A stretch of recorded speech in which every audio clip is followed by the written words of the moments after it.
entrepreneurship is the biggest course in personal and self-development because you have to overcome all of your limiting beliefs to really reach success.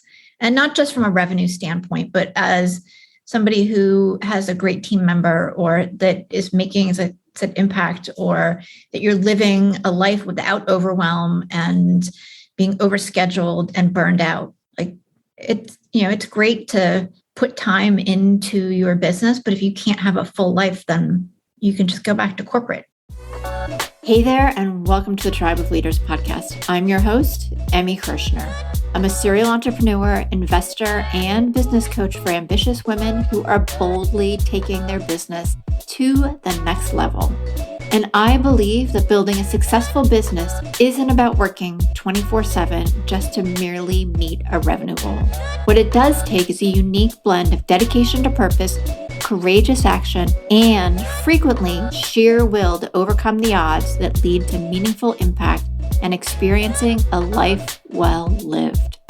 In each episode, you'll get to know the women and men who are unafraid to put it all on the line as they share the stories of success and failure that have made them incredible leaders and the magic they gift the world with. As you're listening, and I hope finding value, don't forget to share the Tribe of Leaders podcast with all of your other entrepreneurial friends and to follow us wherever you're listening to this podcast.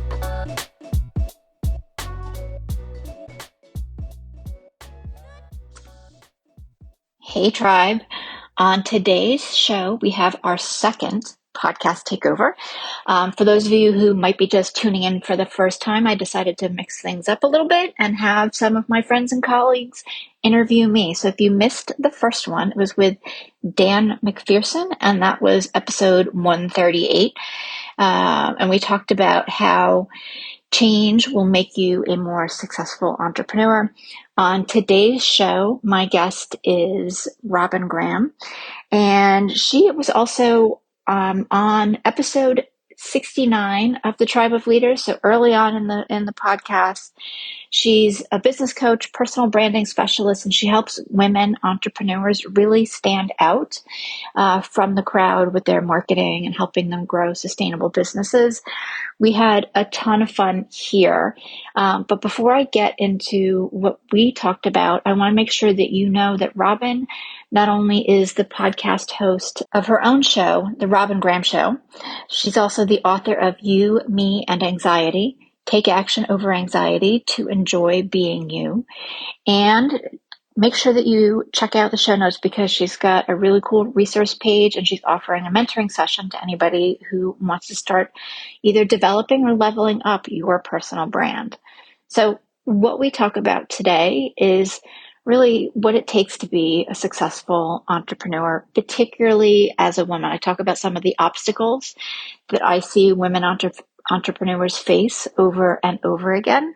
And I also dive into who you need to be, not the doing, but who you need to be to show up and really create an amazing business where you're consistently growing year after year. So the leadership skills that impact your sales, your marketing, your team building, systems, all aspects of your business. So I hope that you really enjoy this one as much as Robyn and I had fun chatting about all the things that we love and we have in common.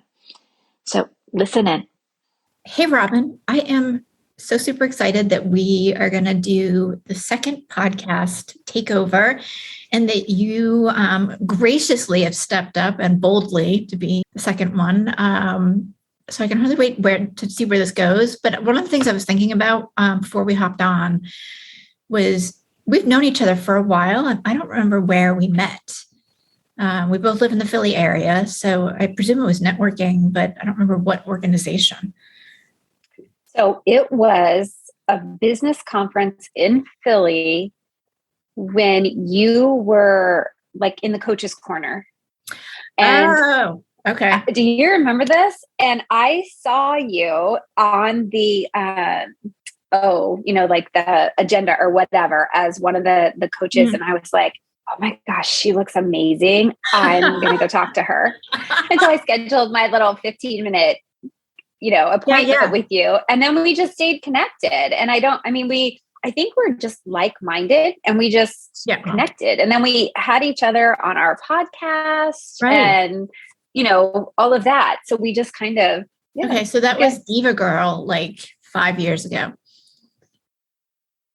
Yes, I guess. Yes, it was. It was that She Means Biz conference. And since, it's been well over 2 or 3 years, right? Because COVID way before has been COVID. in there. Yeah.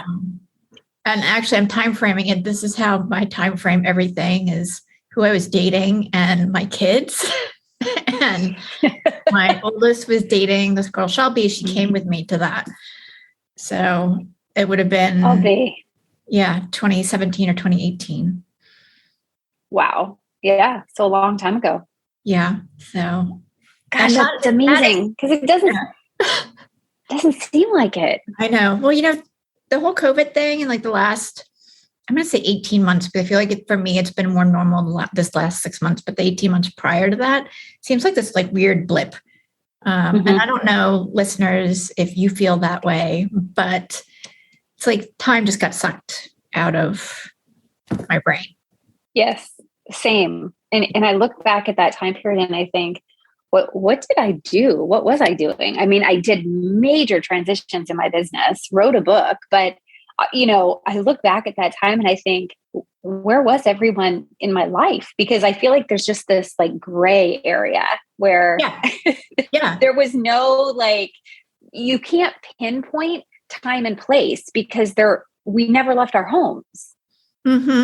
Yeah. Like it's so weird. Like I had a lot of successes, a few challenges. My kids were living with me in a 1,000 square foot apartment. That was crazy. But So anyways, we digress. I'm going to let you take the reins. So it's your game. Okay. All right. Here we go. So we are going to talk all about being the CEO of your business today.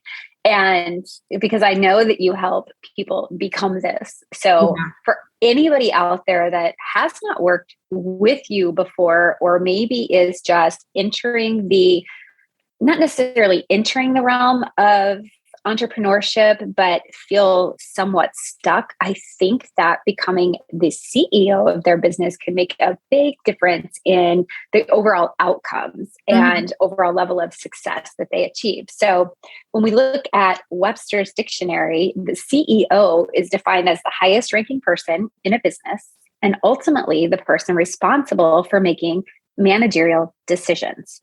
Right. So when we think about that, what is the mindset of a CEO when we're talking about entrepreneurship? Yeah, great question. And thank you. Thank you so much for asking that too, because for me, and I was just talking about this literally an hour ago, for me, like you can teach people how to do sales, how to build a team, marketing, all of the business things, whatever. You can excel in whatever you offer, or if you're selling, a product, then whatever you're offering for that product or products. But until you embody the mindset of a CEO, it makes it really difficult to have a successful business. And I don't remember what the exact numbers are, and they change a little bit, but like 50% of all businesses fail within the first couple of years, and it's up to like 90% of all businesses fail in 7 to 10 years. Yeah.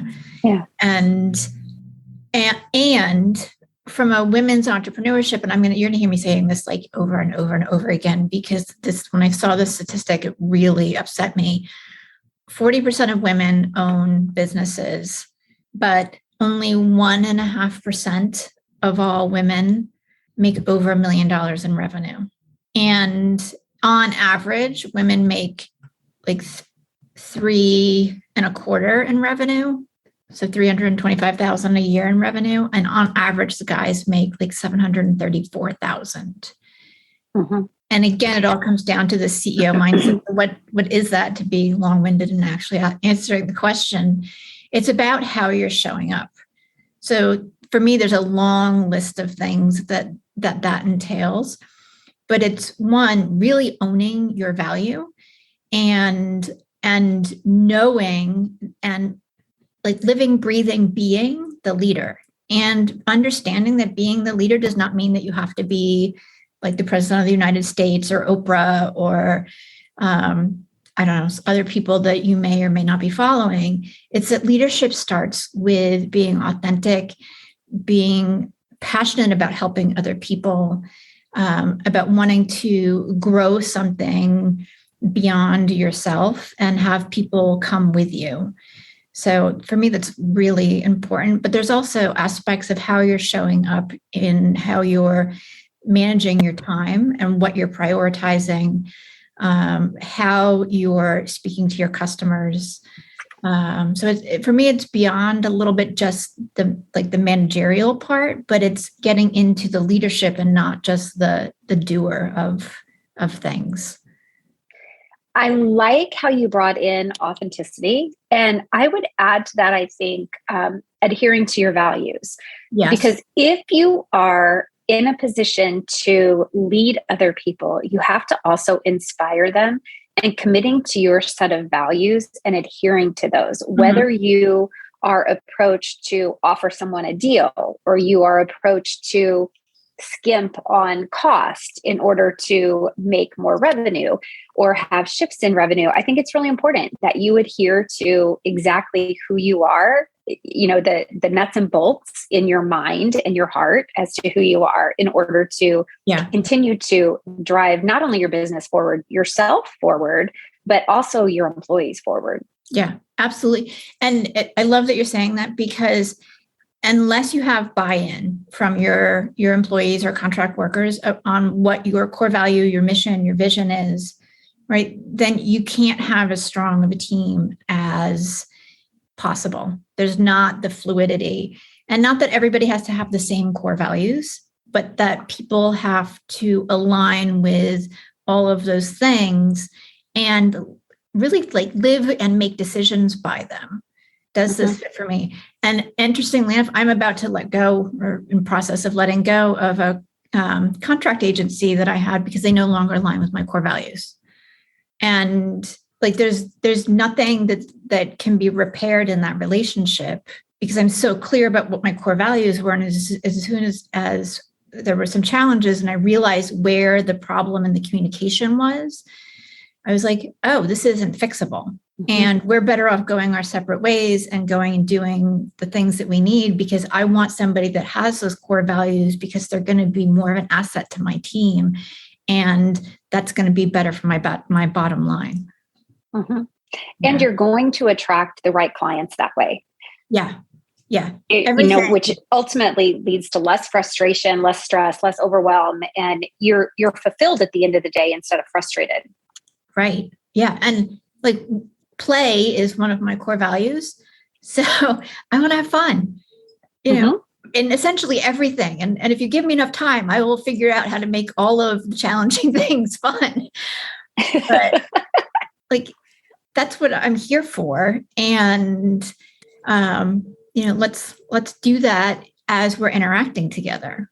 But when there's gaps and things that aren't working, it's much harder to play. Yeah, 100%. I agree. Okay, next question. What is the biggest obstacle standing in the way and preventing most entrepreneurs, especially women? I think we're talking a lot. I'm not sure exactly who your audience is, but I know for me, my audience is mostly women, and I think we have a very similar audience. So I'm going to target most of these questions towards the female entrepreneur. Sorry, guys. I love you too, but I feel like women are oftentimes more held back because of their mindset than men are. So back to the beginning of the question, just since I interrupted myself, but what is the biggest obstacle standing in the way and preventing most entrepreneurs from becoming CEO of their business? So again, long list. I'm say the two off the top of my head that are the most common is that whether they have a big dream or they don't know that they have a big dream, they're not planning, and achieving the big dream. It's almost like they're afraid to actually acknowledge that it exists. And so that means that you're playing small in your business. Well, I'll work with the client that's meh, instead of striving for the ones that are going to bring the most joy and will actually help build your business. or, staying with a team member that, shouldn't be there. And I know, as hard as it can be, letting go of team members who don't align with you is absolutely the best thing for both of you, because if you're hanging on to them in a mediocre relationship, you're not giving them the opportunity to have a learning experience or to move on and do something better. So it's really identify what it is that you love, or that you want to do, or that you want to impact or affect. And if that's making, $100 million and you're starting out and you're still just trying to get to 6K, that's okay. Go for it. What's the worst case scenario? That you get to 50 million, right? You don't have to stop anywhere. And I think that can be said in every aspect of your life, right? And then the second part of it is ask, right? Women, and this, there's a ton of stories or studies, about this. And Sheryl Sandberg wrote about it in Lean In, and I'm sure there's articles everywhere. But women, one, try to be perfectionistic about getting everything right. We want all the boxes checked, but we don't ask for help, and we don't get the support we need. So from just asking a friend for something, from getting help with your kids, not wanting to hire support because you feel like you have to do it all yourself, to not hiring a coach or a mentor or somebody who is outside of you that's going to see your gaps and close them faster than you can by yourself. We are really reluctant to do that. And it takes a village. It takes a whole village to grow your business.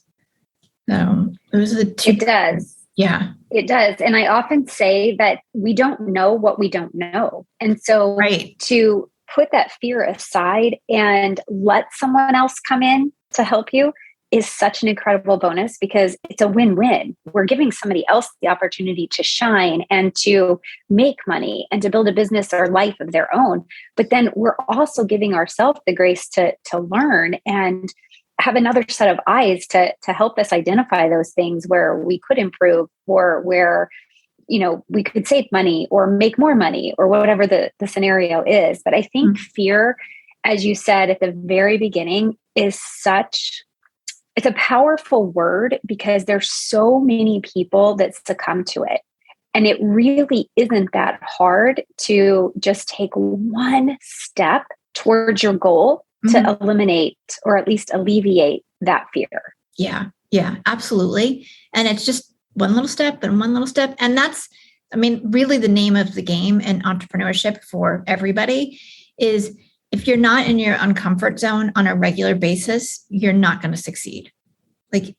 Entrepreneurship is the biggest course in personal and self-development, because you have to overcome all of your limiting beliefs to really reach success. And not just from a revenue standpoint, but as somebody who has a great team member, or that is making, as I said, impact, or that you're living a life without overwhelm and being overscheduled and burned out. It's great to put time into your business, but if you can't have a full life, then you can just go back to corporate. That's not fulfilling either. No. So people take that first step, and sometimes that first step is just asking for help. So that kind of leads me into my next question, which is, when in the timeline of starting a business should an entrepreneur think about becoming the CEO, and actually maybe even that first step of hiring someone? It kind of depends. There's two pieces there too.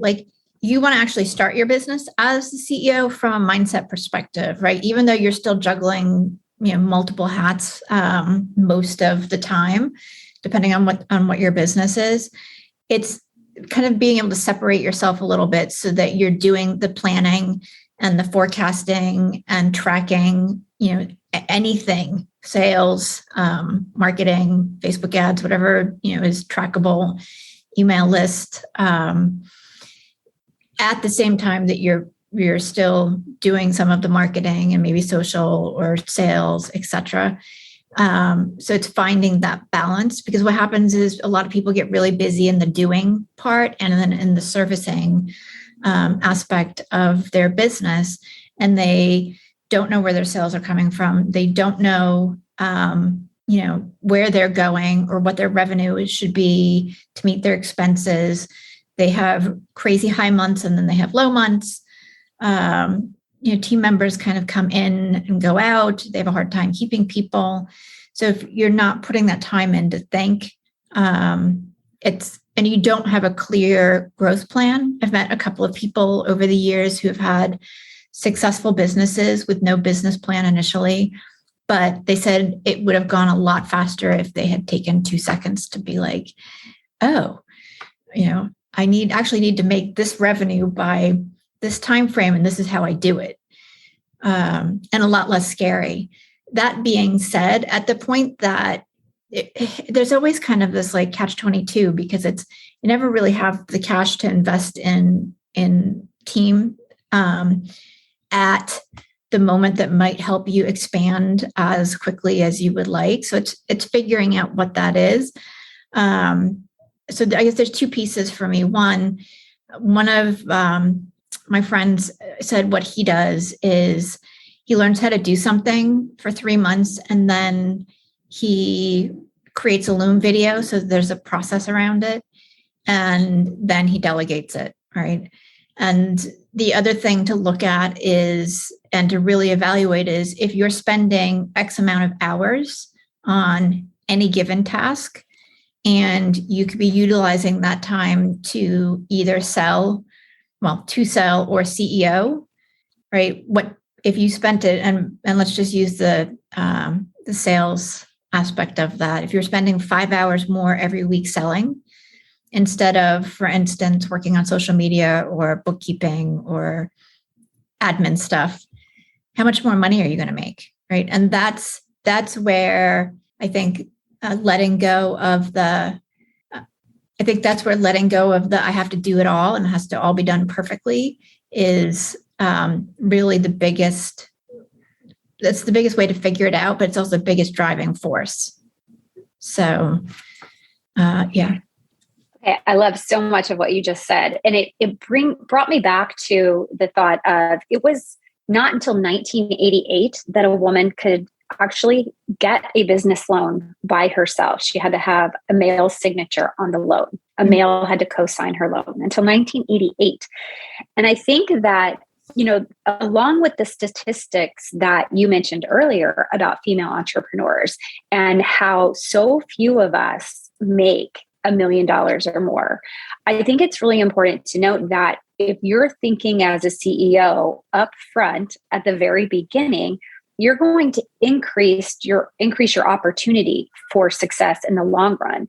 And you talked a lot about the money and the finances, and maybe not being able to hire a team up front, but those resources financially are now available to you as a woman. So if that is an obstacle that is going to impede your progress forward, then think about that, consider that. And as you're doing the business plan, strategically put in there a budget to have the loan and pay it back as your revenue sources increase. Because the reality is, if you're trying to do it all on your own, and you're not thinking like a CEO, and you're trying to build a website, and you're trying to do all of these things alone, you're not going to be able to reach those goals and progress the way that you so desire to.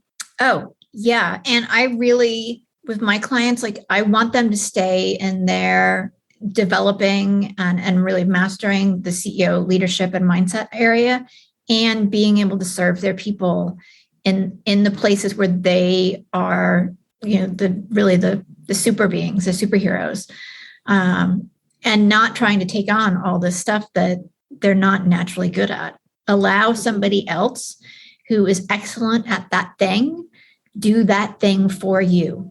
It's going to get done. It's going to be headache free. It's going to be done better than you could be. And it's so much easier. And I think the other thing sorry, go ahead. I was just going to add that we've got this whole mindset still that things, you have to work hard. And yeah, there's going to be times where you have to put time in, and there's going to be challenges and struggles. And there's the train, if you can all hear that in the background. Mhm. I live right next to the train station. But life does not have to be hard, right? And I think the more we start looking at how can I create ease, the more you can attract that and the more opportunity you'll have to be supported around that.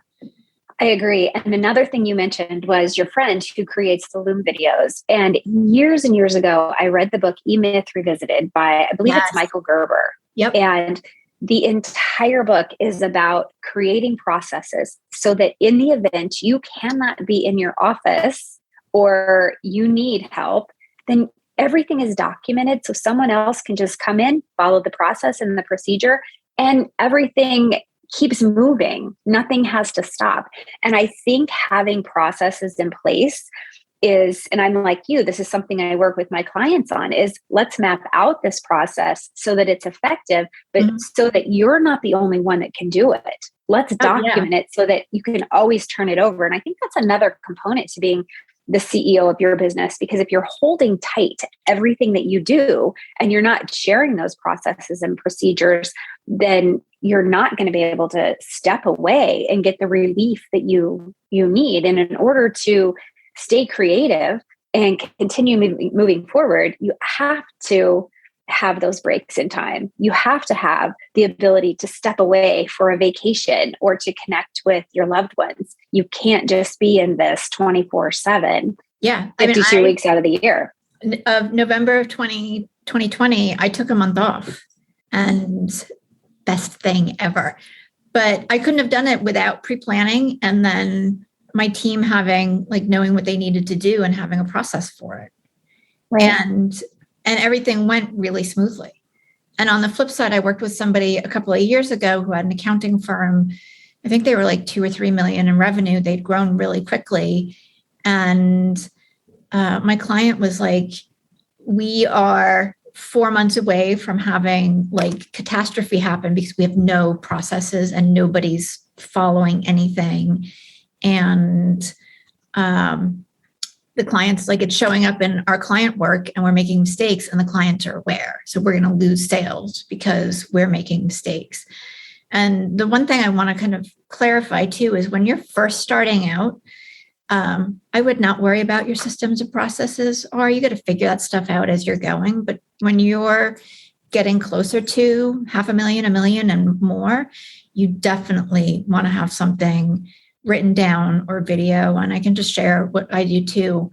I have a Google Doc on Drive that's the manifesto, and it houses essentially everything, but it also houses our mission, vision, and core value statements, all of our branding, all of the processes, what we're offering. And then it links out to all different Google Docs so you can find everything. And there's the Loom videos, because I do those too, are linked in there. So everything's in one place. You can find it easily. It's not something that I did overnight. Like it's a growing, living document that as things change, then we update it or change it or delete things depending on what we need. But it's easy to find, locate, and I can share it with anybody who comes on the team that needs to review that those pieces. Mm-hmm.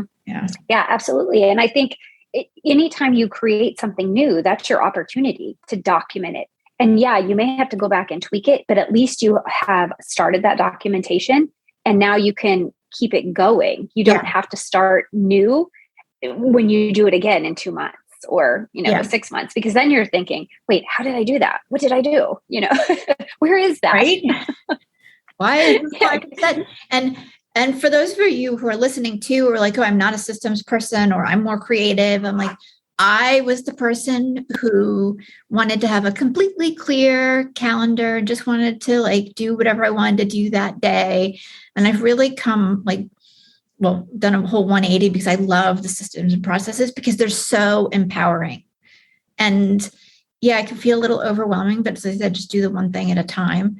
And knowing that we've got that resource and that we have a way of doing that's saving us time, right? Because every time you have to recreate something newly, you're taking up time that you don't need to be. So I could go on forever. Well, and yeah, you alluded to this earlier that so many of us are perfectionists.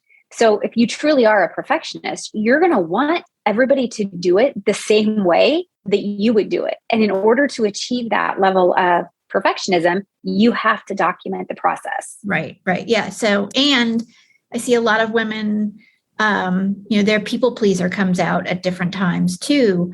So by having this documented process, you're able to please your clients on a much higher level, but it's sometimes that can also be another form of trying to control stuff, and you don't need to. Like, here it is.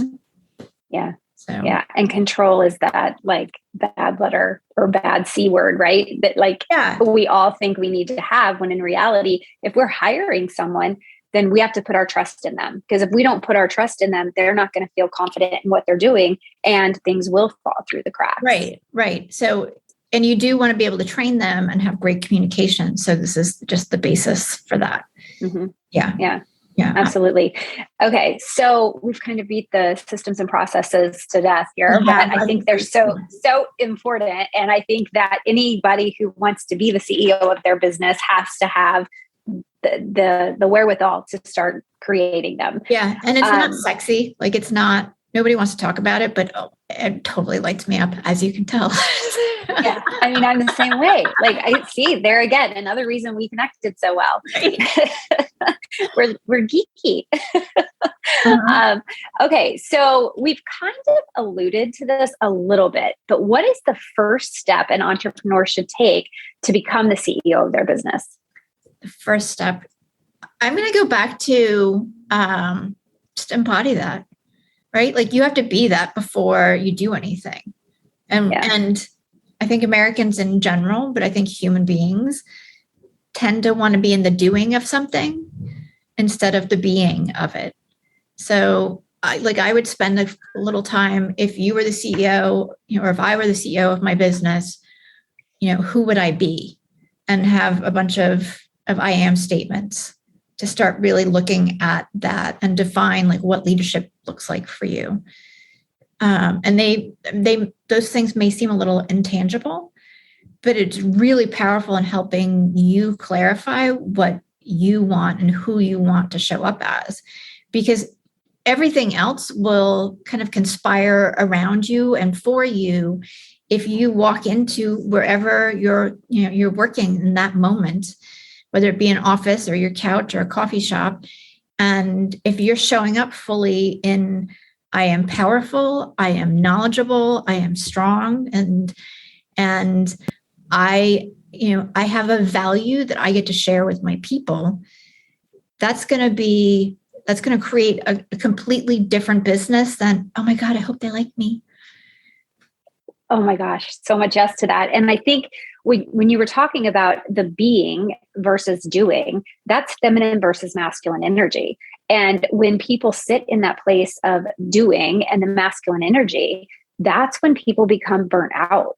And then when you reach that point, you're at risk of wanting to give it all up and not even follow through with your goals and dreams. Yeah. And I'm going to get like a little, I don't know if it's woo-woo or whatever, but like, women have a cycle that we ignore. And it's an energy cycle more than it is anything else. And the more we start learning to, one, just acknowledge that it's there, but like know that there's times in any given week or month or quarter where you are more tired or that your energy is lower, and you design your business around that, the more you're honoring yourself and you're allowing other people to, one, support you, but also stop this whole hustle and grind thing. Right. And again, not that you don't have to put the work in, but we don't need to be all out all the time. There's a place for fluidity. And it's okay to say, I am not doing that today.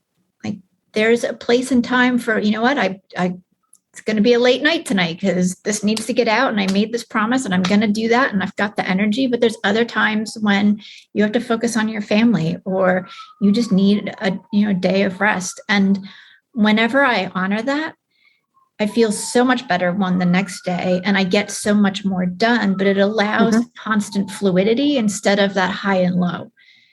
And I'll even take, and it comes down to taking care of yourself and honoring the science behind our body. I mean, our bodies are made of energy. Every cell in our body is like a magnet. It's pushing and pulling, repelling or attracting, depending on what we're doing, what the situation is. And if we don't honor scientifically what's going on in our body, then we do end up causing that influx of negative energy and stress. So I think it's beyond woo. I mean, I think it's just a really scientifically proven thing that we have to be aware of what's going on, because the mind-body connection, it's actually mind-body-soul connection, right?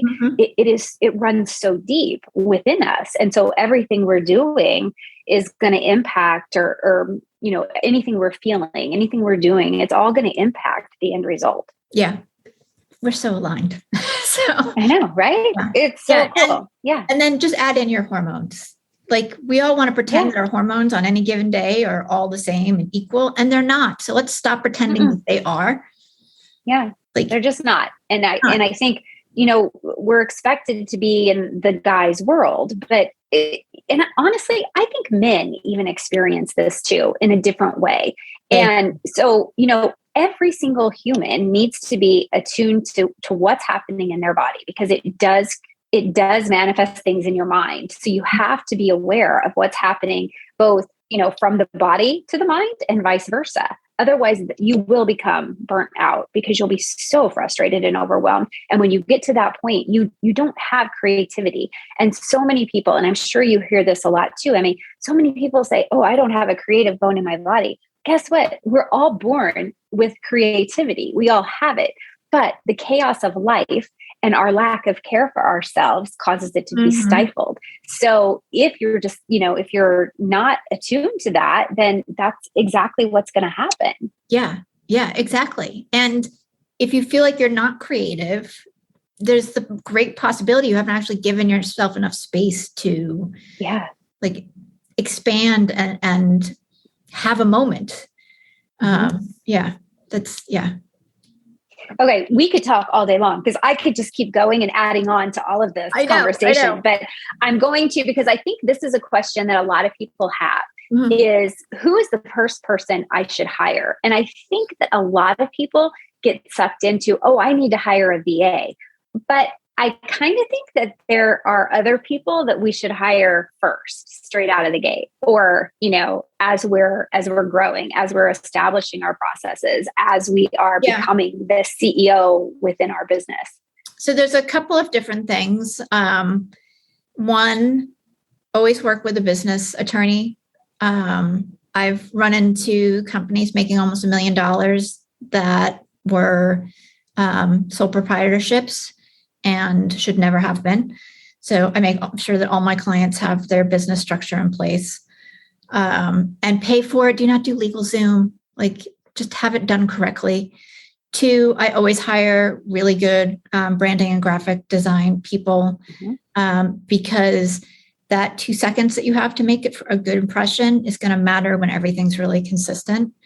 So even in startup phase, or if you're in that next level of growth, review all of that stuff and invest. And I'm going to be torn between bookkeeping, because I know most women think that they're not good at money, and then they tend to avoid and ignore their finances. And that's the other part of, there's so many parts, but a lot of the work I do with my women clients is having them really embrace that they are brilliant financial managers. And once we get kind of through those roadblocks, they're like, oh, I actually like this. Right. And we need a touch point on our numbers. Whether we have a bookkeeper or not, we need a touch point on our numbers. Yeah, we do. Because there's so much information in that. Right. It's like running Facebook ads blindly and never looking at your Facebook ads manager. Right. So you have such a great story, both of what both of what has happened and, what could potentially happen there. And doing your own bookkeeping isn't that complicated, but again, invest in the professional, because it's going to be time saved and it's going to be done correctly so that your accountant's not doing it or undoing things later. And then I would go with an admin. And depending on the business, that could look like any number of different things. And whether or not you want to hire a virtual assistant, I think sometimes that's great. And for other businesses, you need to have that person there. Or you want more of a one-on-one relationship where that's your dedicated person.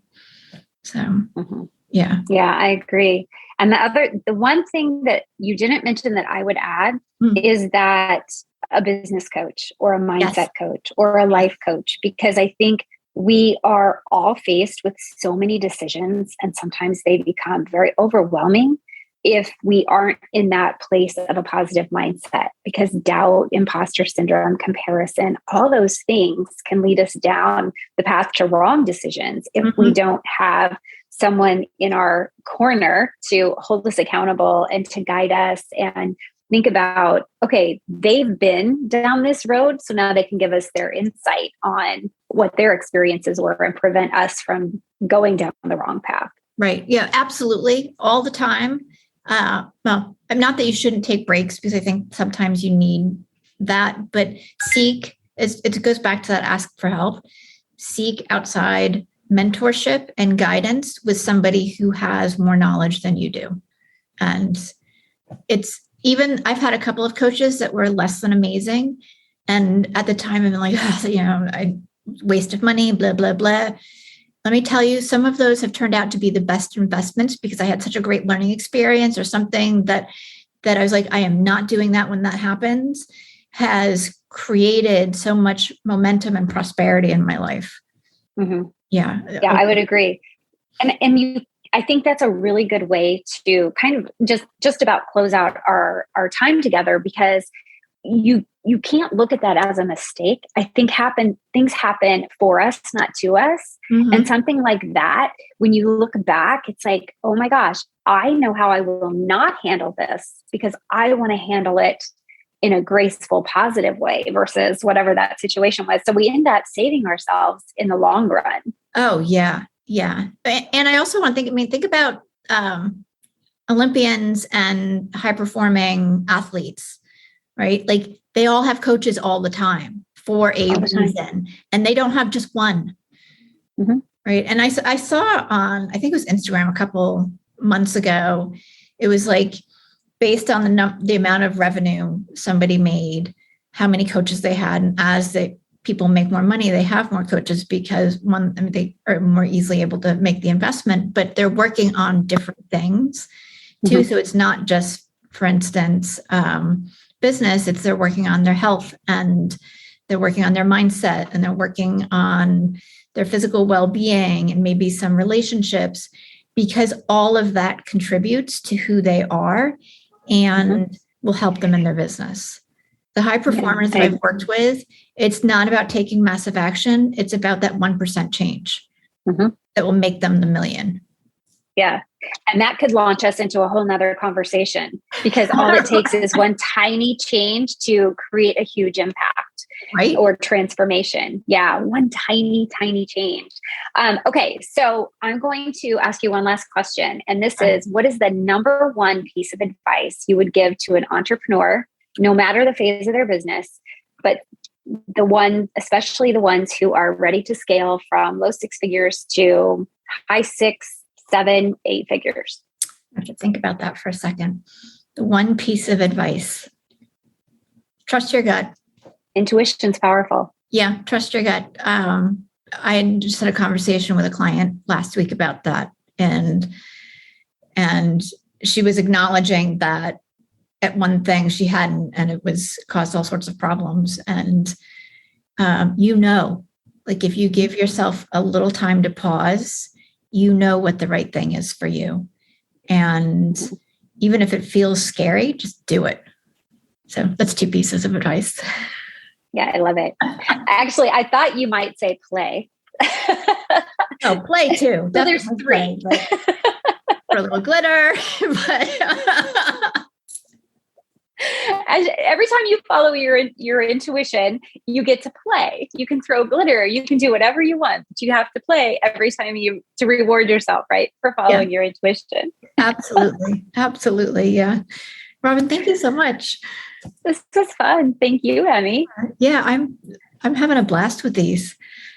Oh my gosh, it's such a great idea. Such a great idea. Yeah. And I hope everybody who's listening is enjoying it as much as we are. And we'll have our next, our next podcast takeover in a couple of weeks. We'll see who's going to come up. So thanks, everybody. Thank you. Thank you so much for being a listener of the Tribe of Leaders podcast. I am so grateful for each and every episode that you tune in and listen to. And I hope that you get a ton of value that you can implement starting today. I do have just a quick favor. If you wouldn't mind hopping on to wherever it is that you listen to podcasts and leave us a rating and review, it would help us tremendously so that the Tribe of Leaders podcast can be found more easily and help inspire other entrepreneurial leaders.